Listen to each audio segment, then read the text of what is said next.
إلا سيا مدنانت أمنية جبلان هلجنك أنا سكوت عشان أنا كجذونا برامج كان قبيلك daawade maxaad ka taqaanaa taariikhda iyo waayaha nololeed ee hogaamiye Axmed Maxamed Islaam madaxweynaha dawlad goboleedka Jubbaland mudane Axmed Maxamed Islaam waxa uu ku dhashay magaalada Jilib ee Jubbada Dhexe taariikhdu markii ay ahayd 1 Juun sanadkii 1963 mudane Axmed Maxamed Islaam wuxuu ka soo jeedaa qoys ballaaran magacna ku lahaa geeyiga Soomaaliyeed أحمد محمد إسلام waxaa dhashay hooyo Yustur Cabdi Haroon waxaana la dhashay 18 walaalo sidoo kale hogaamiye Axmed waa aabaha 12 caruur ah oo isugu jira gabdho iyo wiilal hogaamiye Axmed Maxamed Islaam wuxuu caruurnimadiisii iyo waxbarashadiisii ku soo qaatay gobollo kala duwan oo dalka ka mid ah sida Cadaada iyo Muqdisho waxbarashadiisii dugsiga Quraanka waxa uu ku dhameystay magaalada Muqdisho sanadkii 1973 waxa uu ka baxay dugsiga hoose ee Hodan isla magaalada Muqdisho dugsiga dhaxana waxa uu uga baxay magaalada Burco sanadkii 1977 sidoo kalena waxa uu ka baxay dugsiga farsamada gacanta ee Lafoole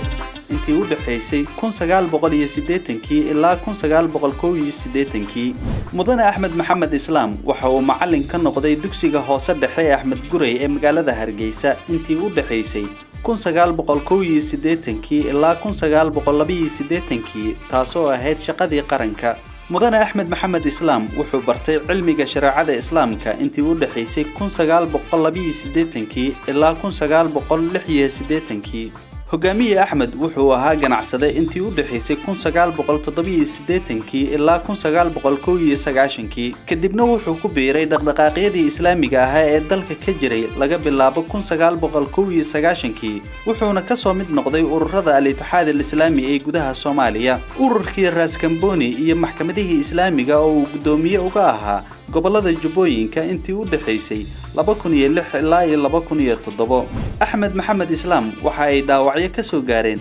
dagaalo iyo duqeymo ay fuliyeen isbahaysigii dawladii TFG Ethiopia iyo Mareykanka ee lagu la dagaalamayay maxkamadihii islaamka sanadkii 2007 duqeymahaasi waxa ay ka dhaceen duleedka deegaanka Kulbiyo ee gobolka Jubbada Hoose sanadkii 2009 wuxuu ka mid noqday ururkii Xisbul Islaam ee ka hirgalay koonfurta Soomaaliya mudane Axmed waa hogaamiyihii ugu horeeyay ee qaaday dagaal ka dhan ah kooxda Al-Shabaab wuxuuna hogaaminayay dagaalkii u dhaxeeyay Al-Shabaab iyo Xisbul Islaam garabkii Raas Kamboni oo ka dhacay magaalada Kismaayo 1 Oktoobar sanadkii 2009 Axmed Maxamed Islaam wuxuu hogaaminayay halgankii lagu xoreeyay Jubbaland intii u dhaxaysay 2009 ilaa 2013 15 May sanadkii 2013 waxa loo doortay mudane Axmed Maxamed Islaam in uu noqdo hogaamiyaha maamulkii kumeel gaarka ah ee Jubba ugu dambeyntii mudane Axmed Maxamed Islaam waxa loo doortay madaxweynaha dawlad goboleedka Jubbaland laga soo bilaabo 15 Agoosto 2015 ilaa 2019 madaxweyne Axmed Maxamed Islaam waxay dawladdiisa guulo waaweyn ka soo hoysay gacan ku qabashada amniga Jubbaland iyo dhismaha ciidamada Jubbaland xoreynta deegaano fara badan oo ay nabadiid ku haysteen horumarinta waxbarashada kobcinta dhaqaalaha iyo dhiirigelinta ganacsiga iyo dib u heshiisiinta iyo isdhexgalka bulshada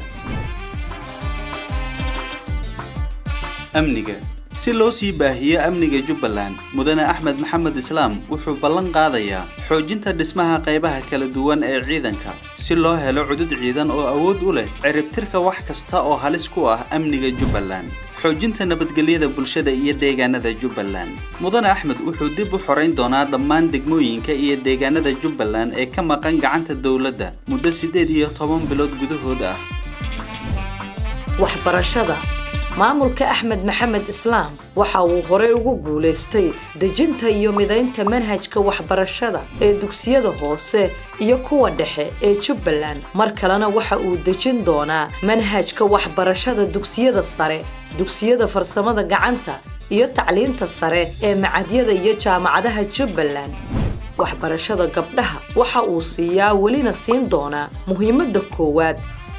mudane Axmed Maxamed Islaam waxa uu dhisi doonaa muddo kooban iskuulo hor leh oo laga hirgelin doono deegaanada la xoreyn doono caafimaadka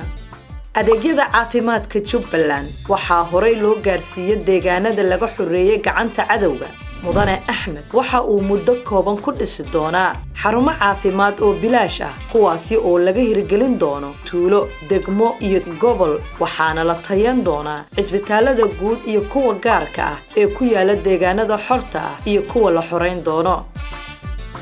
kobcinta dhaqaalaha mudane axmed maxamed islaam wuxuu dib u howlgelin doonaa warshadii sokorta ee Mareerey warshadii hargaha iyo saamaha warshadii hilibka mashruucii biyo xireenka Faanoole mashruucii bariiska ee Mugambo suuqgeynta xoolaha Jubbaland dhiirigelinta beerashada dhulbeereedka Jubbaland dib u habeynta iyo ballaarinta dekedaha Jubbaland ku yaala iyo dib u habeynta iyo tayeynta garoomada diyaaradaha degmooyinka iyo magaalooyinka Jubbaland dib u heshiisiinta mudane axmed maxamed islaam waxa uu guulo ka soo hooyay barnaamijkii dib u heshiisiinta bulshada reer Jubbaland waxa uuna mar kale ballan qaadayaa sii wadida hanaanka nabadeynta iyo dib u heshiisiinta bulshada oo la gaarsiin doono in bulshada lagu heshiisiiyo guri guri xaafad xaafad tuulo tuulo magaalo magaalo iyo degmo degmo madaxweyne axmed maxamed islaam waa hogaamiye dhiiran oo aftahan ah waxaana lagu amaanaa caadilnimo iyo eexlaan mudane axmed maxamed islaam nolol uma doonan dalalka qurbaha mana qaadan baasaboor dal kale madaxweyne axmed maxamed islaam waxa uu mar kale u taagan yahay xilka madaxtinimada dowlad goboleedka Jubbaland